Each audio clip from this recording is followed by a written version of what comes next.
नमस्कार, स्वागत है आप सभी का ग्लोबल अड्डा आप देख रहे हैं और मैं हूं आपके साथ पुनीत मिश्रा। तो ईरान में जो कुछ हुआ है उसकी जानकारी पल पल की अपडेट्स जो हैं वो लगातार बदलती जा रही हैं। लेकिन ईरान ही नहीं, मिडिल ईस्ट से क्या क्या ख़बरें निकल कर सामने आ रही हैं वो मैं आपको बताने वाला हूं। और अयातुल्लाह अली ख़ामनेई जो हैं उनकी मौत हो चुकी है। ईरान कह रहा है कि ये शहादत जो है बेकार नहीं जाने वाली। दुनिया अब देखेगी, अमेरिका देखेगा कि ईरान को परेशान और हमारे जो नेता हैं उनको उनके ऊपर हमला करने या उनकी जान लेने का फिर अंजाम क्या होता है, ये भी कहा जा रहा। इस बीच खबर एक और है। IAEA जो है उसने एक इमरजेंसी मीटिंग बुलाई है। कल बुलाई है। और IAEA यानी कि परमाणु निगरानी संस्था जो है, अंतर्राष्ट्रीय परमाणु निगरानी संस्थान, उसको अब परमाणु हमले का खतरा जो है मिडिल ईस्ट में बढ़ता हुआ नजर आ रहा है। इसीलिए IAEA ने मीटिंग बुलाई है। UN ने भी मीटिंग बुलाई थी। UN की मीटिंग में क्या हुआ है ये भी आपको हम बताएंगे कि किसने क्या कहा है।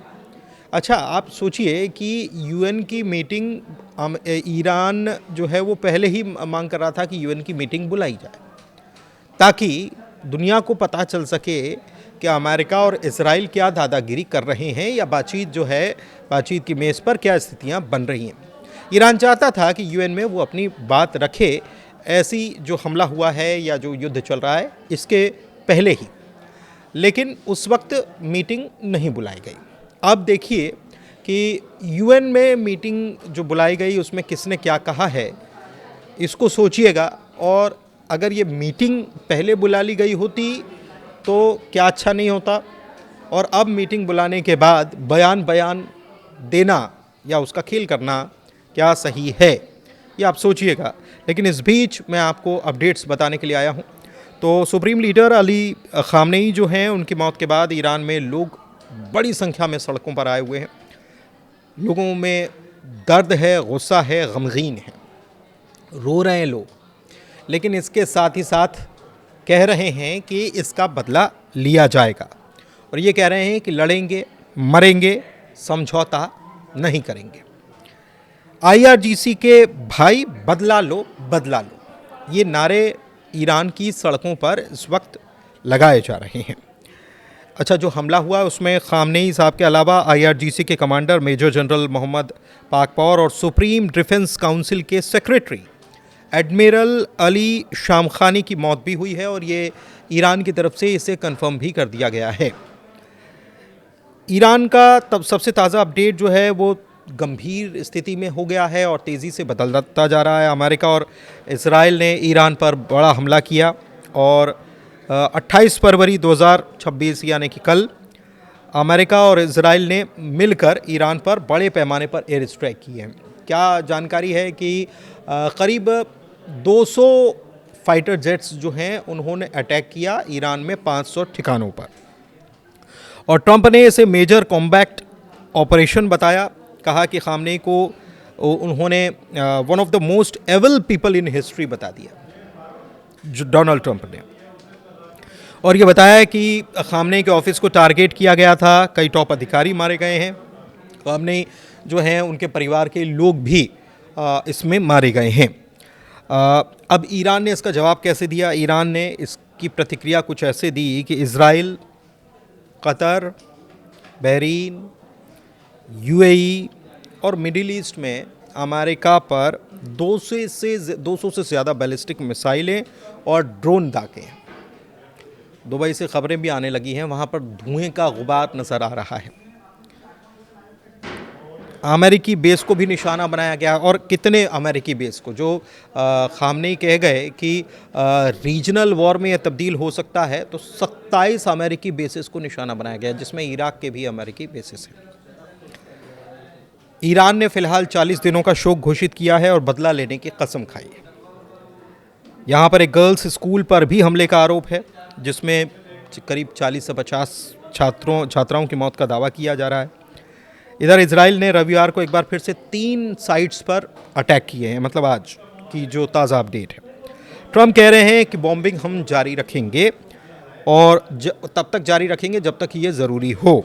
और हमले पर फोर्स नेवर सीन बिफोर, ये कहा है कि इससे पहले ऐसा किसी ने कभी देखा नहीं होगा, ये डोनाल्ड ट्रंप कह रहे हैं।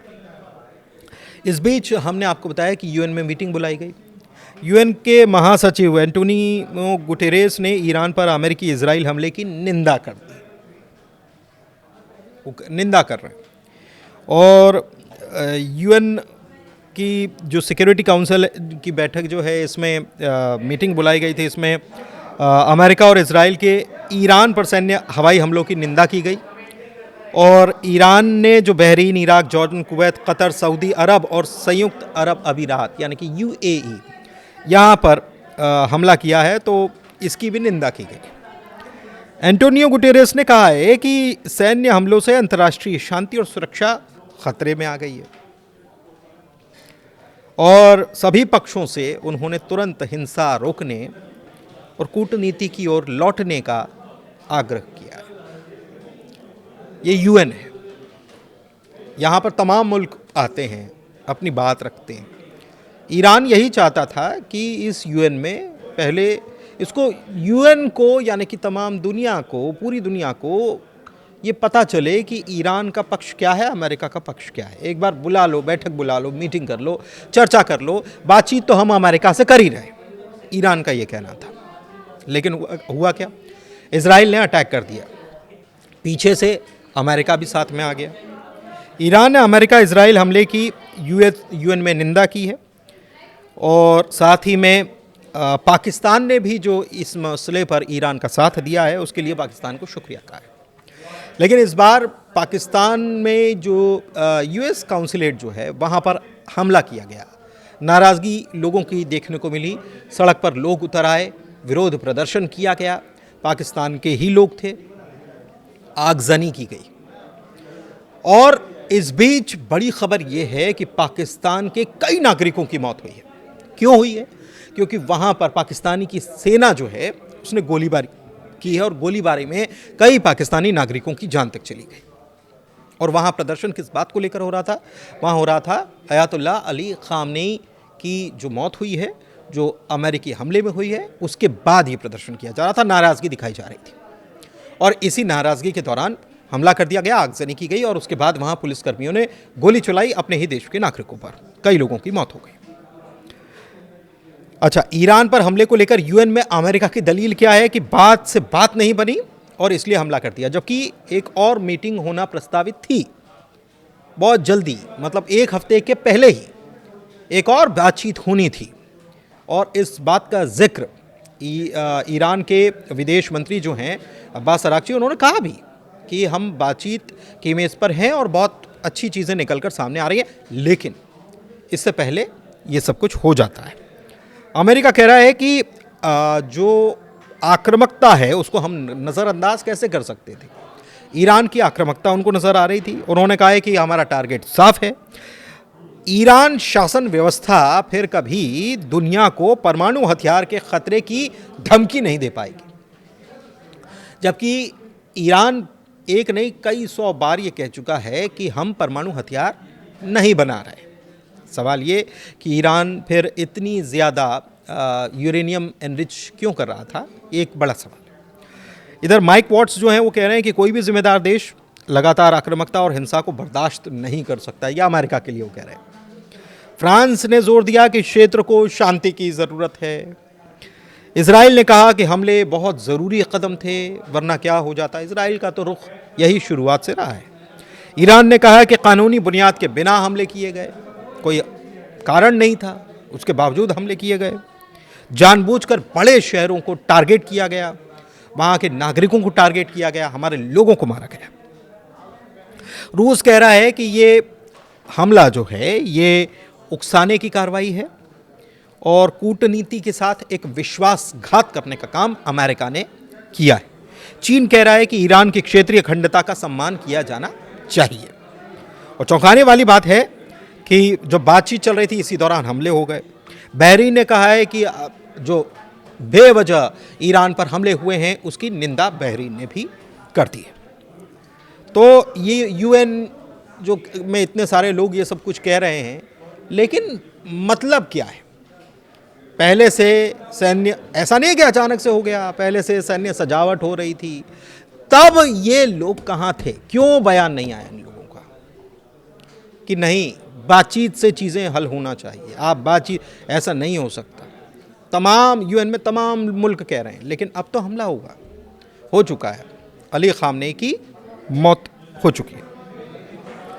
इधर अली ख़ामनेई की मौत की पुष्टि करते हुए ईरानी स्टेट मीडिया के एंकर जो हैं वो रो रहे हैं। कई तस्वीरें सामने आई हैं, एक नहीं कई तस्वीरें, और गुस्से में आकर उन्होंने ये तक कह दिया कि बदला आएगा, बहुत जल्द आएगा, और वो देखेंगे कि उन्होंने क्या किया। अमेरिका और इसराइल के लिए ये कहा गया, और बड़ी बात ये कही गई कि इमाम ख़ामनेई इतिहास में उसी तरह याद किए जाएंगे जैसे कि इमाम अली याद किए जाते हैं। एक जानकारी और है कि ख़ामनेई और उनके परिवार के खात्मे के लिए एक दो नहीं बल्कि 30 बंकर बस्टर बम जो हैं वहाँ पर गिराए गए। उसके एक फुटेज जारी हुए, पहले और बाद में ऐसे फुटेज अमेरिका की तरफ से जारी किए गए। इधर इराक के पवित्र दरगाह पर लाल झंडा, ईरान के पवित्र दरगाह पर लाल झंडा लगा दिया गया है, और यहाँ पर लाल झंडा और बदला और शहादत इसे माना जाता है। बड़ा माहौल बड़ा भावनात्मक है, और तनाव और बढ़ने की स्थिति यहाँ पर नज़र आ रही। अच्छा, एक चीज़ और है कि सवाल ये उठ रहा है कि जो हमले का फुटेज जारी हुआ है उसमें तो एक सामान्य घर नज़र आ रहा है, और उसके ऊपर अटैक कर दिया जाता है, बंकर बस्टर बम अमेरिका की तरफ से गिराए जाते हैं। लेकिन ऐसी जगह अली ख़ामनेई क्यों थे? ऐसी जगह पर सवाल ये है कि वो ऐसी जगह क्यों थे, क्यों वो सबसे सुरक्षित जगह पर नहीं थे? तो ऐसा कहा जा रहा है कि अयातुल्लाह अली ख़ामनेई को ये मालूम था, पता था कि दुश्मन उनकी जान का प्यासा है, और उन्होंने कई बार ये कहा भी। उनके एक वीडियो सोशल मीडिया पर ख़ास तौर पर जारी हो रहे हैं, और उन्होंने कहा है कि मैं शहीद हो जाऊंगा और फिर भी जंग चलती रहेगी। और शायद इसीलिए उन्होंने अपनी ज़िम्मेदारियां जो हैं वो बांटने का काम शुरू कर दिया था। उन्होंने कुछ ज़िम्मेदारियां अली लारिजानी को भी दी थी, और भी कुछ ज़िम्मेदारियां जो हैं वो बांटी जा चुकी पहले ही। और उन्होंने एक बात कही थी कि मेरे जीवन का बहुत ज़्यादा मूल्य नहीं है, मेरा शरीर कमज़ोर हो गया है, थोड़ा सा स्वाभिमान है, आपने मुझे दिया है, ईरान के लोगों को वो कहा करते थे, और मैं सब दांव पर लगाता हूँ और सब कुछ बलिदान करने के लिए तैयार हूँ, ये सब आपके लिए समर्पित हो जाए, और फिर वो कल जो हैं उनकी जान ले ली जाती है। और ईरान कह रहा है कि हमारे नेता की मौत नहीं हुई है, वो शहीद हुए हैं। हिंदुस्तान में भी इस बात को लेकर शिया समुदाय के लोग जो हैं बड़ी गमगीन हैं, प्रदर्शन भी किए जा रहे हैं। इस बीच ये हो रहा है कि दुबई के बुर्ज अल अरब होटल को ईरानी मिसाइल ने भारी नुकसान पहुंचाया है, ऐसी जानकारी आ रही है। ईरान ने इराक में अमेरिकी बेस हाउसिंग पर भी हमला किया है। इजराइल के पास इतनी सारी इंटेलिजेंस कैसे थी, ये एक सवाल उठाया जा रहा है कि इजराइल को कैसे मालूम था। मोसाद की पावर बताने की कोशिश हो रही है, तो ये बताया गया कि इजराइल के ही पूर्व प्रेसिडेंट जो हैं उन्होंने बताया, और ये बताया कि दरअसल ईरान में एंटी मोसाद जो ऑपरेशन चलाया गया, उसमें उस ऑपरेशन की यूनिट का हेड जिससे बनाया गया वो खुद मोसाद का एजेंट था, और इसीलिए इतनी सारी जानकारी उनको थी, और 20 एजेंट्स और थे, तो ये सारी जानकारियां जो हैं वो पहुंचाई गई, ऐसा दावा किया जा रहा है। और पूरे ईरानी स्टेट मीडिया जो है उसमें दुख और गम का माहौल है। जो खबरें बताई जा रही हैं, लोग रो रहे हैं, लोग अपने तरीके से गुस्सा जाहिर कर रहे हैं। लेकिन इस बीच एक जानकारी और आपको बता देते, कमांडर जो है IRGC के, उन्होंने एक बात कही थी, वक्त तो हो गया लेकिन वो समझना ज़रूरी है। उन्होंने कहा है कि अभी हमने जो मिसाइलें निकाली हैं वो पीछे का स्टॉक निकाला है, अभी आपने हमारी ताकत देखी नहीं है। तो अभी हमारे जो पिछला स्टॉक था, सबसे लास्ट वाला जो स्टॉक है वो निकाला, पीछे पीछे की मिसाइलें निकाली हैं, उसने इतना नुकसान किया है, तो अभी आगे आगे देखिए होता है क्या। ईरान में बार बार ये कहा जा रहा है कि बदला लिया जाएगा, और अमेरिका भी ये कह चुका है कि अब तक का ऐसा हमला ये होगा जो किसी ने देखा भी ना हो। तो मिडिल ईस्ट में पूरी तरह से तनाव अपने चरम पर है। आईएईए मीटिंग बुला चुका है और दुनिया देख रही है, क्योंकि ये मामला केवल एक मुल्क ईरान का नहीं है। ईरान, उसके सर्वोच्च नेता अली ख़ामनेई, उनकी शहादत से के साथ साथ अब ये जो युद्ध हो रहा है इस पर पूरी दुनिया की नज़र इसलिए भी है क्योंकि यहाँ से एक नई पटकथा लिखी जा सकती है। पूरी दुनिया इसलिए भी हैरान भी है कि अमेरिका एक तरफ तो बातचीत कर रहा था और दूसरी तरफ हमला कर दिया। हालांकि ये नया इसलिए नहीं है क्योंकि ईरान को इस बात की खबर थी कि अमेरिका ऐसा करता है। 12 दिन के युद्ध के दौरान ये कुछ देखने को मिला था, जब बातचीत चल रही थी तब भी ऐसा ही हमला हुआ था और अब एक बार फिर से वही हुआ है। ईरान अपनी तरफ से तो कार्रवाई करने की बात कह रहा है, लेकिन जवाब क्या होगा आज का दिन आप जान लीजिए।